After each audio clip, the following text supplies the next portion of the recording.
మస్తాన్ దర్గా, శ్రీ మహాలక్ష్మి అమ్మవారి గుడి, లక్ష్మీ నరసింహస్వామి గుడి మరియు శ్రీ రాజరాజేశ్వర స్వామి గుడి కలిగినట్టుగా ఈ కాక సదరు రోడ్డు గల ప్రజల విజ్ఞప్తులను పరిగణలో తీసుకొని ఈ రోడ్డును 80 అడుగులతో బదులుగా 60 అడుగులుగా మాస్టర్ ప్లాన్ డివైడ్ చేస్తూ ఆర్డీపీని ఆమోదించలాగిన తీర్మానం చేయవలసిన కోరటమైంది అధ్యక్ష. ఇక్కడ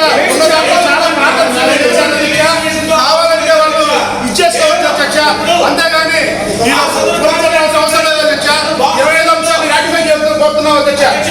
ఆ బాక్స్ టెండర్ లో ఖచ్చితంగా అతను ప్రవేశపెట్టిన దాంట్లో ఆయనకి రిజిస్ట్రేషన్ కాపీ ఉంది. ఆయన రిజిస్ట్రేషన్ ప్రవేశపెట్టిన దాంట్లో రిజిస్ట్రేషన్ జిఎస్టీ ఐదు అక్కడ పెట్టాడు అధ్యక్ష. మీరు ఆ ఫైల్స్ మీరు చూసుకోండి, అక్కడ రిజిస్ట్రేషన్ ఫైల్స్ మీరు చూసుకోవచ్చు అధ్యక్ష. ఫైల్స్ ఎక్కడ ఇటువంటి అధ్యక్ష లేదధ్యక్ష. అధ్యక్ష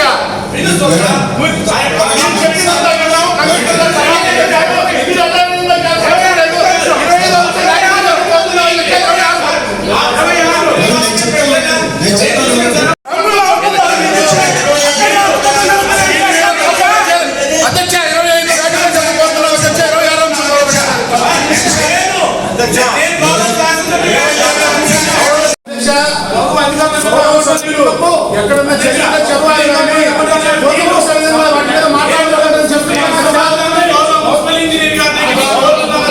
సభ్యులు చెప్పండి, అంతేగాని గురచల్ల విధంగా మాట్లాడటం సభ కాదు.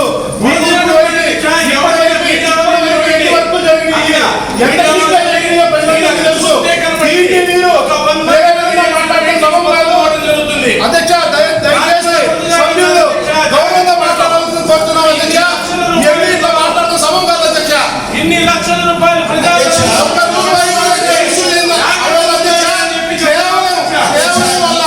వాళ్ళ ఇచ్చేస్తారని కట్టితే ఇంకో విధంగా మాట్లాడలేదు అధ్యక్ష. వాళ్ళ పార్టీ ప్రభుత్వం మీద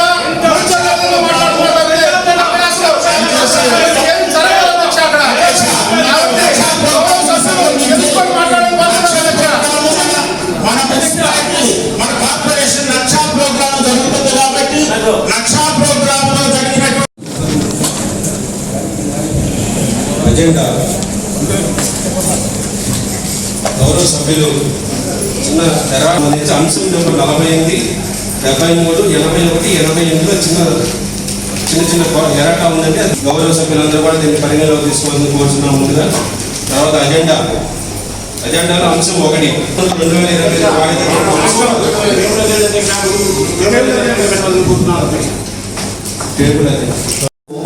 ఎవరు పెయింట్ వేసే వాళ్ళకి ఎవరు ఈ టెండర్ ద్వారా పార్టిసిపేట్ చేయడానికి రిజిస్ట్రేషన్ ఉండదు అధ్యక్ష.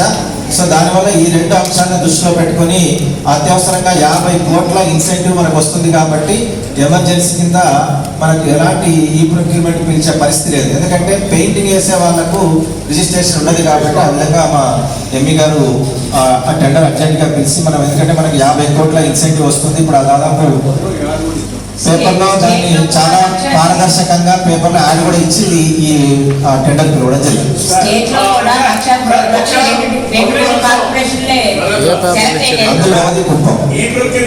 సప్లైస్ ఇవ్వడానికి కానివ్వండి,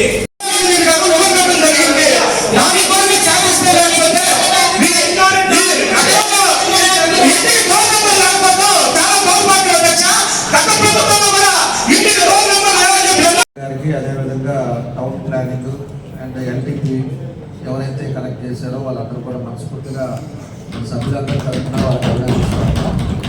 అదేవిధంగా ఈరోజు బీపీఎస్లోకి వచ్చేకి 9 కోట్లు, అదేవిధంగా ఎల్ఆర్ఎస్కి వచ్చేకి 4.5 కోట్లు ఈరోజు మనం స్టేట్లో ఫస్ట్లో ఉన్నామని చెప్పి కూడా మేము తెలియజేస్తాం.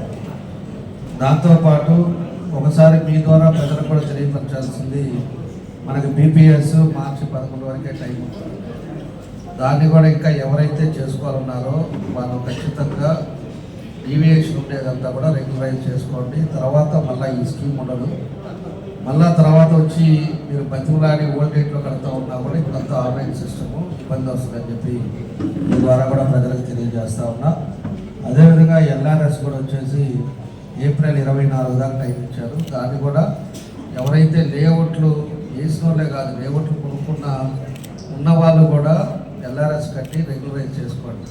రేపు భవిష్యత్తులో రేపు ల్యాండ్ శాంక్షన్స్ కావాలన్నా, ఇల్లు కట్టుకోవాలన్నా, ఏది ఉన్నా కూడా ఒక రెడ్ మార్క్లో పడిన తర్వాత మళ్ళా పెనాల్టీ తోటి ఆ రోజుల్లో పరిస్థితుల్లో వచ్చే అవకాశాలు లేకుండా చూసుకోవాలని చెప్పి కూడా మీ ద్వారా కూడా మన ప్రజలకు కూడా మనం తెలియపరుస్తూ ఉన్నామని చెప్పి తెలియజేస్తూ ఉన్నాం. దాంతోపాటు ఇప్పుడుండే పరిస్థితులు కూడా ఇప్పుడు దాకా చాలా సబ్జెక్టుల మీద మనం చర్చించుకున్నారు. అందరూ కూడా దానికి ఏ అయితే ఉన్నాయో నేను కూడా ఎప్పుడు ఏది పని చేసినా కూడా ఒక ట్రాన్స్పరెన్సీ ఉండాలి, 10 మందికి తెలవాలి. మనం చేసే విషయాలు కూడా మనం ప్రజలకు కూడా తెలియపరచాల్సిన అవసరాలు ఉంటాయని చెప్పేసి కూడా ఈ సందర్భంగా తెలియజేస్తున్నా. ముందుగా వచ్చి మనకి ట్రంక్ రోడ్డుది ఇందాక కూడా మనకి డిస్కషన్ చేశారు. Trunk road